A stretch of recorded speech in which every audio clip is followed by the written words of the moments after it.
Hello friends, स्वागत है आप सभी का अपने यूट्यूब चैनल यूनिक क्लासेस पर। और आज हम करने जा रहे हैं रीजनिंग जो है वो आपकी सभी क्लासेस के स्टूडेंट्स के लिए आएंगी, चाहे वो 9th क्लास के लिए हो, 11th के लिए हो, और SOSC स्टूडेंट्स के लिए हो, चाहे वो AFPS स्टूडेंट्स के लिए हो। एंट्रेंस एग्ज़ाम में सभी का जो एक सेक्शन होगा वो होगा रीजनिंग के लिए। और जो रीजनिंग है वो आपकी ब्रेन को चेक करती है, लॉजिकल थिंकिंग को चेक करती है। और आज का जो हमारा टॉपिक है वो है क्यूब। चलिए स्टार्ट करते हैं। आपने देखा होगा कि आपने इस तरह का जो टॉय है वो प्ले किया होगा चाइल्डहुड एज में। तो क्यूब सभी को पता होगा 2D जो होता है वो स्क्वायर होता है। अगर हम उसको 3D में रिप्रेजेंट करेंगे, अगर एक स्क्वायर को हाइट मिल जाती है, जैसे कि ये एक स्क्वायर होगा बेस में, अगर उसके एक हाइट मिल जाती है तो आपको यह जो दिखाई दे रहा है यह एक क्यूब है। क्यूब में जितनी भी साइड्स हैं वो सभी की सभी इक्वल होंगी। जैसे स्क्वायर में होती है सभी की सभी साइड्स इक्वल होती हैं, वैसे ही क्यूब में अगर एक स्क्वायर को उसी की साइड की हाइट मिल जाती है तो वो क्यूब बन जाता है। और हम कोशिश करेंगे कि वन वीडियो वन टॉपिक हम आपके लिए लेकर आएँ, जिसमें कि एक वीडियो में एक टॉपिक आपका कवर हो और हम क्वेश्चंस भी करा सकें। तो देखिए, जो ये डाइस टॉपिक है आज, जो कि क्यूब फॉर्म में होता है और आपने लूडो में खेला होगा। और जो सेकंड एग्जांपल है ये है आइस क्यूब का। आइस क्यूब के अलावा आपने शुगर क्यूब भी सुना होगा। तो जो सबसे पहले ये आप देखिए फेसिस क्या होते हैं। एक रियल एग्जांपल लेते हैं। आप जिस रूम में बैठे हैं, अगर जो आपका फ्लोर है, अगर उसकी साइड सभी की सभी स्क्वायर होंगी और हाइट भी अगर सेम ही लेंथ की होगी, तो आप एक ऐसे रूम में बैठे हैं जो कि क्यूब है। लेकिन ऐसा मुश्किल ही होता है, आप ज़्यादातर क्यूबॉइड के अंदर बैठे होते हैं। जो आपका रूम होता है वो क्यूबॉइड फॉर्म में होता है, क्योंकि जो आपकी फ्लोर होता है उसमें जो लेंथ है और जो ब्रेथ है वो इक्वल नहीं होती। अगर वो इक्वल होती तो जो बेस होता वो स्क्वायर होता, और जो हाइट है अगर वो भी इक्वल होती, मतलब कि जो लेंथ ब्रेथ और हाइट है आपके रूम की वो अगर सेम होती, तो आप एक क्यूब के अंदर बैठे होते। यहाँ पर देखिए कि जो ये जो ये स्क्वायर्स हैं जो ये डिनोट कर रहे हैं 1 2 3 4 5 येलो कलर का और 6 वॉयलेट कलर का, ये सभी के सभी क्या है, ये स्क्वायर है। ऐसे ही आप अपने रूम में देख सकते हैं। जो आपका फ्लोर है वो, इसको आप मान सकते हैं पर्पल कलर का, और जो आपके सामने जो वॉल है वो कोई भी हो सकती है, ये ग्रीन या फिर इन चारों में से कोई भी हो सकती है। और जो ये रेड है वो आपका क्या होगा, रूफ होगी, छत होगी। तो इस तरीके से आप देख सकते हैं कि जो फेस होंगे वो कितने होंगे, वो 6 फेस होंगे। फ्लोर हो गया, रूफ हो गई, साइड में जो आपके 4 वॉल्स हैं वो हो गई। तो टोटल मिलाकर फेस कितने होंगे क्यूब के, 6। अगर क्यूबॉइड है तो क्यूबॉइड के भी 6 ही फेस होंगे। नेक्स्ट, ये वर्टिसेस जिसको कॉर्नर्स बोलते हैं, आप अपने रूम में देख सकते हैं कि कितने कॉर्नर हैं। आपको 8 कॉर्नर्स दिखाई देंगे। आप देख लीजिए कि अगर फ्लोर है तो उसमें कितने कॉर्नर होंगे। फ्लोर रेक्टेंगल या स्क्वायर का होगा तो उसमें 4 कॉर्नर हो जाएंगे। ऐसे ही रूफ में भी 4 कॉर्नर हो जाएंगे, तो 4 और 4 8 कॉर्नर्स हो गए। नेक्स्ट, जो एजेस हैं जिसको आप साइड भी बोलते हैं, तो अपने रूम में आप देख सकते हैं कि जो साइड हैं वो 12 होंगी। जो फ्लोर है उसमें 4 साइड होंगी, जो रूफ है उसमें भी 4 साइड होंगी, और जो हाइट है वो 4 होगी। जो आपकी वॉल है वो एक हाइट की तरह काम कर रही है। जो कॉर्नर है ये 1 2 3 और 4, तो 4 + 4 + 4 12। तो आपके जो एजेस हैं, जो आपकी लाइंस हैं रूम में, वो कितनी होगी, 12 होगी। ये मैथ में भी क्वेश्चन आ सकता है। नेक्स्ट देखते हैं, ये जितने भी हैं यहाँ पर 1 2 3 सभी के सभी क्यूब हैं। क्यूब हैं तो आप देखिए कि आप इसके कितने फेस विजिबल है आपको। आप देख पाएंगे कि जितने भी क्यूब्स हैं यहाँ पर सभी के आपको 3 फेस दिखाई दे रहे हैं, 3 से ज़्यादा फेस नहीं दिखाई दे रहा। ध्यान से देखिए। तो जो क्यूब होता है उसके सिर्फ 3 फेस विजिबल होते हैं हमेशा। 3 से ज़्यादा या 3 से कम फेसेस विजिबल आपको नहीं होंगे। नेक्स्ट यही मैंने बात बताई थी कि जो एक क्यूब होता है एक टाइम पर आप उसके सिर्फ 3 ही फेस देख सकते हैं, जैसा कि यहाँ पर दिखाया हुआ है 1, 2 और ये 3। और ऐसे ही आपके पास क्वेश्चंस आएंगे जिसमें कि क्यूब को शो करेंगे और आपसे क्वेश्चन पूछा जाएगा। तो देखिए जो डाइस होते हैं वो 2 टाइप के होते हैं। There are 2 types of dice. तो जो डाइस होता है एक तो होता है आपका स्टैंडर्ड डाइस, दूसरा होता है आपका ऑर्डिनरी डाइस। जो स्टैंडर्ड डाइस होता है उसमें जो अगर 2 डाइस होंगे हमने रोल किए होंगे तो उसमें जो एक भी डाइस है उसका जो फेस है वो आपको मैच नहीं करेगा, उसको हम बोलते हैं स्टैंडर्ड डाइस। फर्स्ट टाइप इसमें क्या होगा, मैचेस नहीं होंगे कोई भी फेस। इसमें कम से कम एक जो फेस है वो मैच होगा। एग्जांपल के साथ देखते हैं। नेक्स्ट जैसे कि स्टैंडर्ड डाइस है, इसमें क्या ये फर्स्ट डाइस है, ये सेकंड डाइस है, आप देखकर बताइए कुछ भी कॉमन फेस आपको दिखाई दे रहा है। यहाँ पर 5, 2 और 4 है और सेकंड डाइस में क्या है 6, 1 और 3 है। तो इन दोनों के बीच में कुछ भी कॉमन नहीं है, तो हम ऐसे डाइस को स्टैंडर्ड डाइस बोलेंगे। सेकंड में देखिए ऑर्डिनरी डाइस। ऑर्डिनरी डाइस में जैसा कि मैंने आपको बताया था कि कम से कम एक फेस जो है वो मैच होना चाहिए, उसी को हम ऑर्डिनरी डाइस बोलते हैं। तो ये आपका डाइस 1 है, ये आपका डाइस 2 है।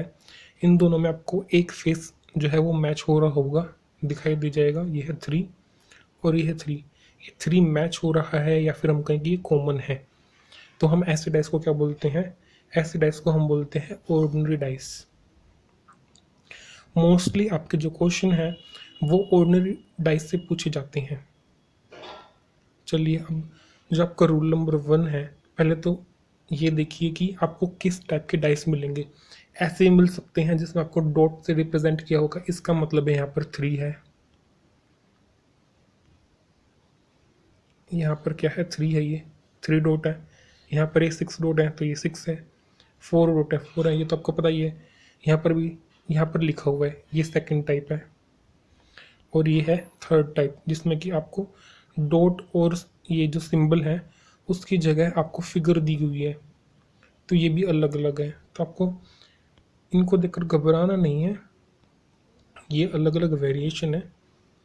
तो हम रूल नंबर 1 देखते हैं। रूल नंबर 1 आपको क्या कहता है कि फर्स्ट ऑफ ऑल, जैसे कि आप जिस रूम में बैठे हैं तो जो भी वॉल है आपके सामने और जो वॉल है आपके पीछे वो एक दूसरे के अपोजिट है। जैसे कि आप अपने आगे वाली वॉल को देख पा रहे हैं और पीछे वाली वॉल को नहीं देख पा रहे हैं, तो इसका मतलब ये है कि आप एक टाइम में एक फेस को देख पा रहे हैं, जो अपोजिट फेस है वो आपको दिखाई नहीं दे रहा है। तो जो एक टाइम में मैंने बताया कि क्यूब में 3 फेस दिखाई देते हैं, तो यहाँ पर जो भी विजिबल है ये एक दूसरे के अपोजिट नहीं है, ये क्लियर होता है इससे। इसमें 3, 5 और 6 हैं, ये फेस आपको विजिबल है, तो ये एक दूसरे के अपोजिट किसी भी हालत में नहीं हो सकती, आपको नोट करना है। जैसे कि मैंने बताया कि आपका जो आप अपने रूम में देख सकते हैं कि जो आपके सामने जो वॉल है और जो आपके पीछे वॉल है उसी को देखते हुए आप ये देखिए कि आप उन दोनों को एक साथ नहीं देख सकते। आप कितना भी राउंड राउंड करके घूम ले, लेकिन आपके सामने एक ऐसी वॉल होगी जो कि आपके जो बैक है उसके अपोजिट होगी और आपको आप अपोजिट वाली वॉल को नहीं देख पाएंगे किसी भी हालत में, आप कैसे भी खड़े हो जाइए।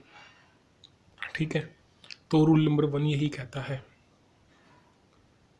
नेक्स्ट अब ये देखिए कि ये जो स्क्वायर है, ये जो फेस है, ये अपोजिट है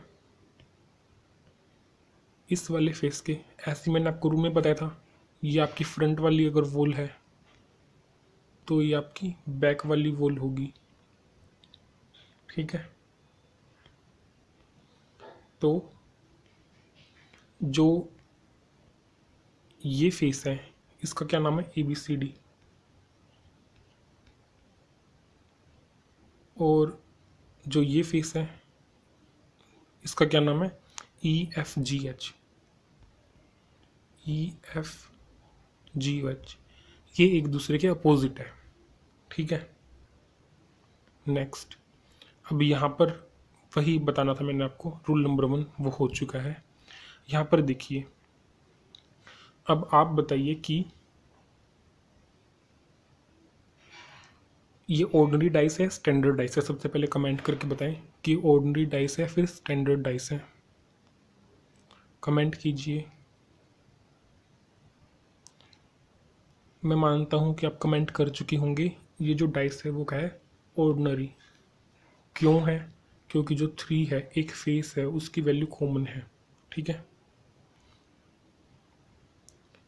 और रूल नंबर 2 हम देखते हैं। रूल नंबर 2 क्या कहता है, रूल नंबर 2 कहता है कि अगर एक फेस, अगर एक डाइस है ये फर्स्ट, ये दूसरा है, अगर 2 फेस कॉमन होते हैं, आपने देखा होगा इसमें कि ये 6 कॉमन है, ये भी 6 कॉमन है।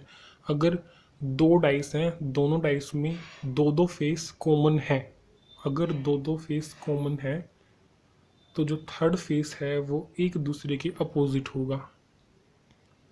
ये एक दूसरे के अपोजिट है।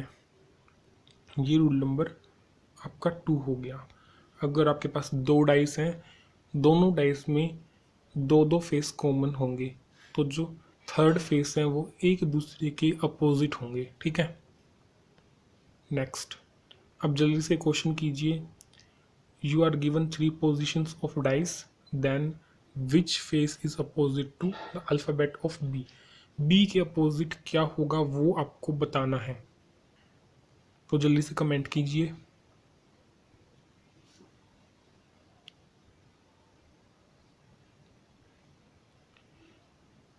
मैं मानता हूँ कि आप कमेंट कर चुके होंगे। अगर आपने नहीं किया है तो वीडियो को पॉज करें और सोल्व करने की कोशिश करें।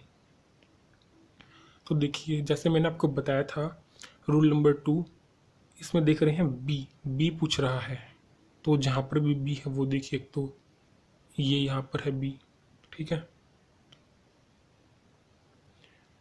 और साथ में ये देखिए कि इसके जो 2 फेस हैं ए और डी हैं, और यहाँ पर भी देखिए ए और डी है, तो इन दोनों में ये 2 डाइस हो गए, नंबर 1 और नंबर 2, 2-2 फेस कॉमन हो गए, तो जो थर्ड फेस है वो एक दूसरे के अपोजिट होगा। इसका मतलब है बी के अपोजिट क्या होगा, एफ।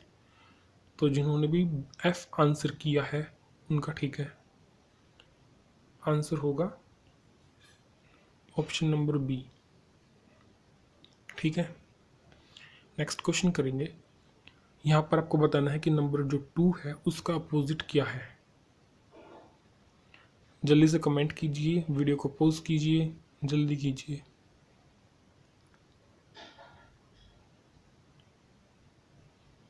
तो आप यहाँ पर देख पा रहे होंगे डाइस नंबर 1, डाइस नंबर 2। आपको 2 देखना था तो सबसे पहले देखिए 2 है इस डाइस में, फिर देखिए कि 1 और 4 है, फिर देखने की कोशिश करें कि कोई क्यूब है जिसमें 1 और 4 है। तो देखिए यहाँ पर 1 और 4 है, यहाँ पर 1 और 4 थे, तो जो 2 के अपोजिट क्या होगा, 6 हो जाएगा। 6 आंसर जिसने भी कमेंट किया है उसका बिल्कुल ठीक है। नेक्स्ट क्वेश्चन करते हैं। यहाँ पर आपको अपोजिट टू डी का अपोजिट देखना है। जल्दी से कमेंट कीजिए, वीडियो को पॉज कीजिए।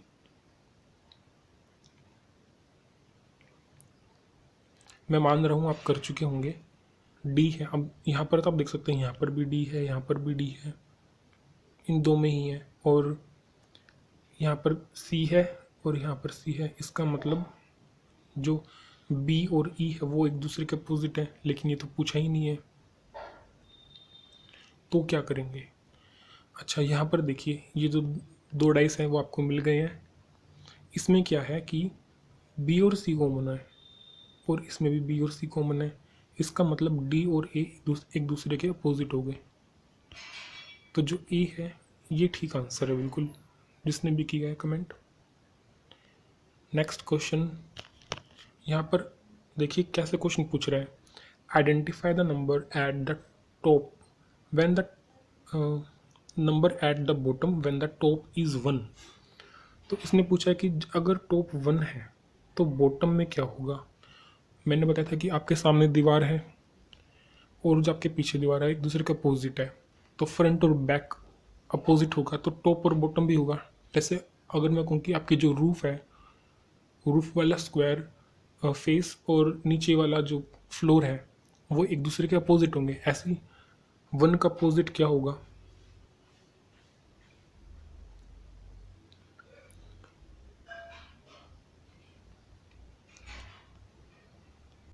अच्छा, एक तरीका और देखिए, आपको यहाँ पर भी वन दिखाई दे रहा है, यहाँ पर भी वन दिखाई दे रहा है और यहाँ पर भी वन दिखाई दे रहा है।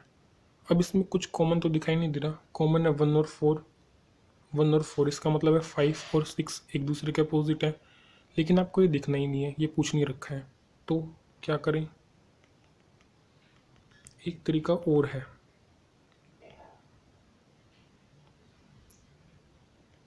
आप देखेंगे, मैंने आपको रूल नंबर 1 बताया था। रूल नंबर 1 क्या कहता है कि ये डाइस है, तो जो भी इसमें नंबर लिखे हुए हैं, जो भी ये फेस हैं, वो एक दूसरे के अपोजिट किसी भी हालत में नहीं होंगे। इसका मतलब है अपोजिट ऑफ 1 क्या नहीं हो सकता? 4 नहीं हो सकता, 6 नहीं हो सकता। ये डाइस है, इसमें भी 1 है, तो 4 तो हो गया है, हम लिख चुके हैं। 5 भी नहीं हो सकता, ठीक है। यहाँ पर 6 भी हम लिख चुके हैं, तो 3 भी नहीं हो सकता। तो क्या बचता है अब? रूल नंबर 1 के अकॉर्डिंग क्या बचता है? जितने भी मैंने लिखे हुए हैं ये तो नहीं हो सकते किसी भी हालत में रूल नंबर 1 के अकॉर्डिंग। तो बचता है 2, और 2 ही आपका आंसर है। जिन्होंने भी 2 कमेंट किया है वो बिल्कुल ठीक जा रहे हैं। नेक्स्ट क्वेश्चन, अब इसमें आपको बताना है कि 2 का अपोजिट क्या है। जल्दी से कमेंट करें।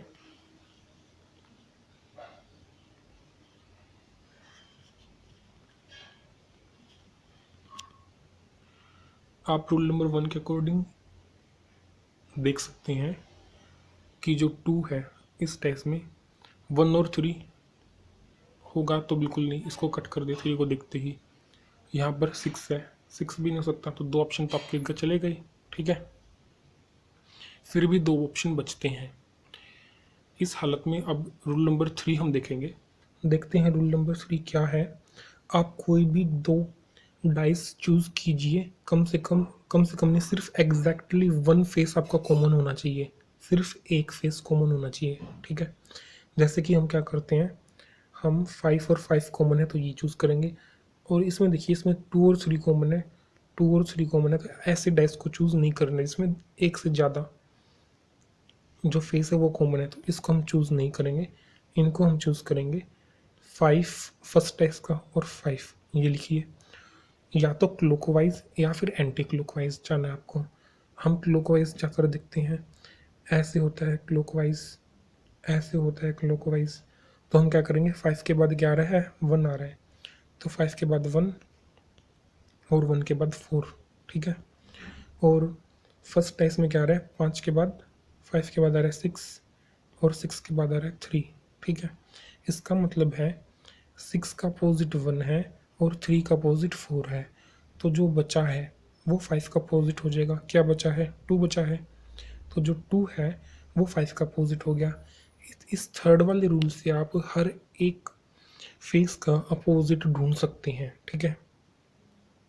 ये सबसे ज़्यादा हेल्पफुल है। लेकिन जिस केस में आपको ऑप्शन से आप काम चला सकते हैं, जैसे कि हमने लास्ट बार देखा था, और उससे पहले सिर्फ एक फेस की मदद, 2 फेस की मदद से हम कर सकते हैं, तो वो भी हेल्पफुल है। अगर वो रूल नंबर 1 रूल नंबर 2 काम नहीं करता है तो रूल नंबर 3 का यूज़ करें, ठीक है। और इसमें पूछा था 2 का अपोजिट क्या हो जाएगा, 5, तो डी है वो बिल्कुल करेक्ट आंसर है। नेक्स्ट, जल्दी से इसको सोल्व करें। इसमें पूछा हुआ है कि 1 डॉट का क्या अपोजिट होगा।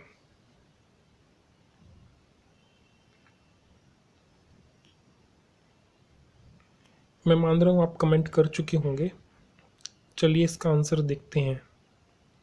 तो ये डाइस देखें, ये देखें, क्योंकि इसमें 2 और 3 है कॉमन, इसमें 2 और 3 है कॉमन,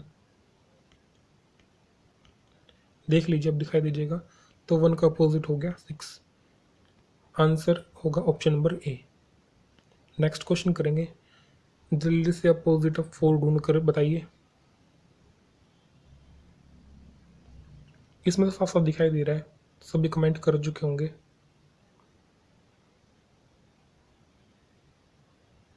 इसमें 1 और 6 कॉमन है, 1 और 6 कॉमन है, तो 2 का क्या अपोजिट हो गया 4,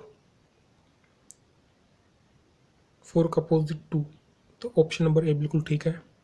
नेक्स्ट क्वेश्चन, वीडियो को पॉज करें और जल्दी से बॉटम ऑफ ए मतलब कि अपोजिट ऑफ 4 बताइए। बॉटम ऑफ 4,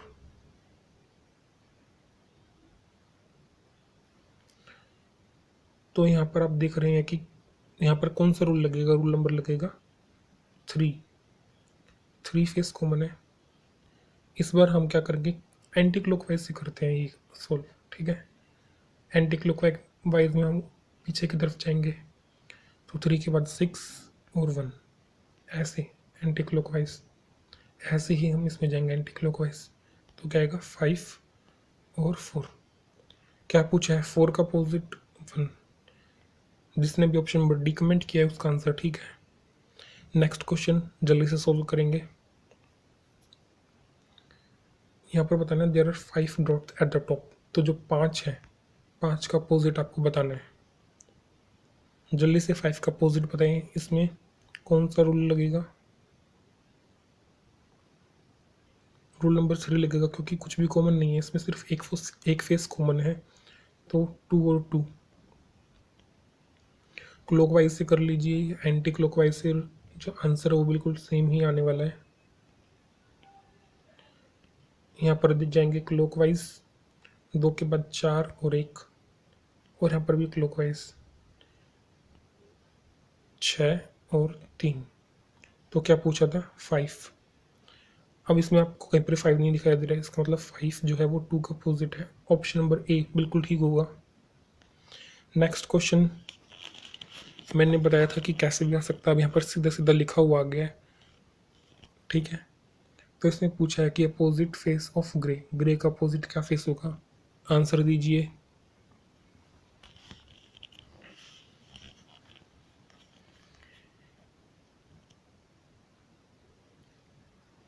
तो आप देख सकते हैं कि ग्रीन और पर्पल, पर्पल और ग्रीन, इसका मतलब जो ग्रे है वो गोल्डन के अपोजिट है, ऑप्शन नंबर ए बिल्कुल ठीक है। नेक्स्ट, अब आपको बी का बताना है अपोजिट, जल्दी से कमेंट करें। साफ साफ दिखाई दे रहा है, फर्स्ट 2 डाइस को आप देख सकते हैं कि बी और डी कॉमन है, तो सी एफ के होगा नहीं, तो यहाँ पर सी ए कॉमन है, सी ए भी नहीं है, रूल नंबर 3 लगा दीजिए।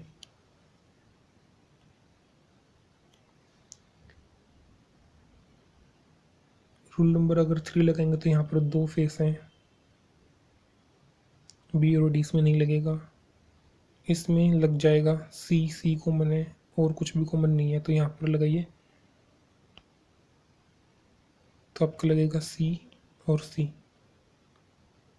हम यहाँ से स्टार्ट करेंगे, क्लॉकवाइज जाएंगे तो ए और बी, और यहाँ से स्टार्ट करेंगे क्लॉकवाइज जाएंगे तो डी और ई, तो बी का अपोजिट आ गया ई, आंसर नंबर डी बिल्कुल ठीक है। नेक्स्ट, यहाँ पर आप देख सकते हैं कि ये एक ओपन डाइस है, अगर एक डाइस खोला जाता है उसके काफ़ी सारे फॉर्म होते हैं, तो ये एक फॉर्म है इस तरह से। अगर मान लीजिए अगर कोई बॉक्स है स्क्वायर टाइप का, उसको आप क्यूब भी बोलेंगे। अगर आप बॉक्स है कार्डबोर्ड का, गत्ते की फैक्ट्री से बनाते हैं, तो ऐसे कट करके रखते हैं और जब इसको फोल्ड करेंगे ना तो वो एक क्यूब बनेगा, तो एक ओपन डाइस है या एक ओपन क्यूब है। इसके ऊपर भी क्वेश्चन आते हैं, तो क्वेश्चन से पहले हम देखेंगे अपोजिट। अपोजिट में क्या होगा इसमें कि जो फर्स्ट है वो इसके अपोजिट होगा, फर्स्ट थर्ड के, और ये इसके अपोजिट होगा, और जो बाकी बच गया ये जो है ये इसके अपोजिट होगा।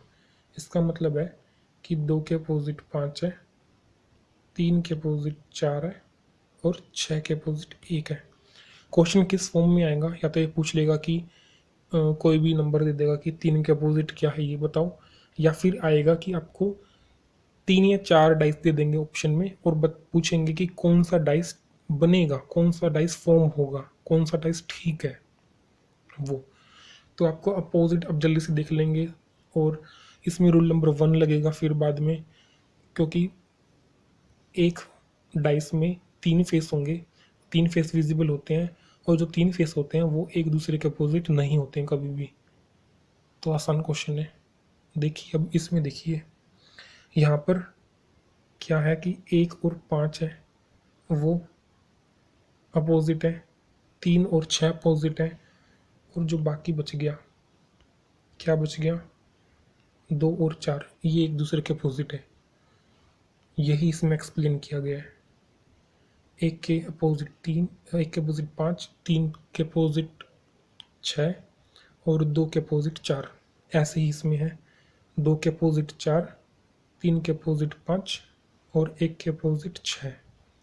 ये लिखा है 1 के 6, 2 का अपोजिट 4 और 3 का अपोजिट 5। ठीक है।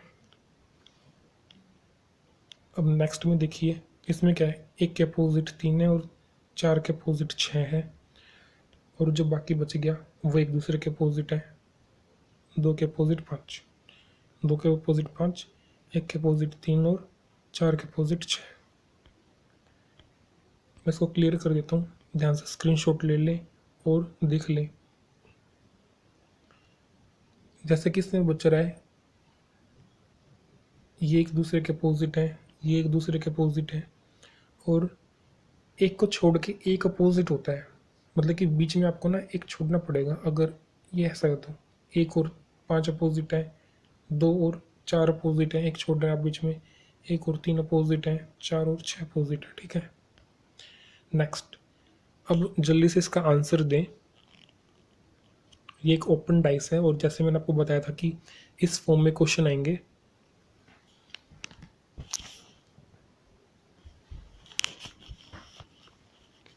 पहले तो ना अपोजिट लिखें कमेंट में कि किसके अपोजिट क्या है, उसी के हिसाब से आप बना सकते हैं। तो 2 के अपोजिट 4 है, 1 के अपोजिट 6 है, और 5 के अपोजिट 3 है। इसका मतलब है एक डाइस में 4 और 2 नहीं आ सकते, 1 और 6 नहीं आ सकते, और 3 और 5 नहीं आ सकते। जैसा कि ए ऑप्शन है 5 और 3 अपोजिट नहीं हो सकते, मतलब कि अपोजिट है तो एक डाइस के अंदर नहीं आ सकते। 1 और 6 नहीं आ सकते,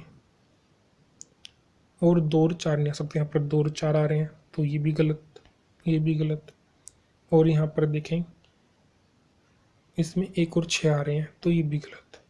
बाकी बचा हुआ ये आंसर बिल्कुल ठीक हो जाएगा।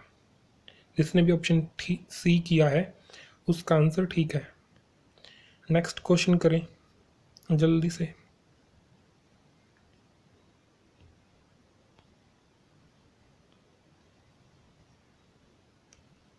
जल्दी से कमेंट करें।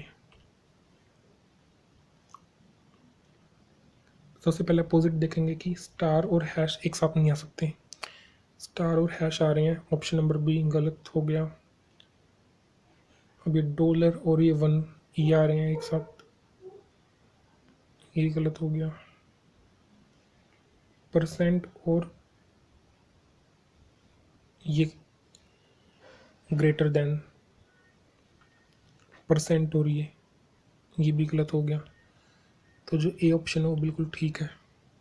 नेक्स्ट, इतने ही क्वेश्चन थे और ये टॉपिक कंप्लीट होता है। 1 वीडियो 1 टॉपिक सक्सेसफुल रहा। अगर वीडियो पसंद आई है तो ज़रूर लाइक करें, शेयर करें, सब्सक्राइब करें, और टेलीग्राम पर कनेक्ट हो जाएं जल्दी से। And at the last, all the best.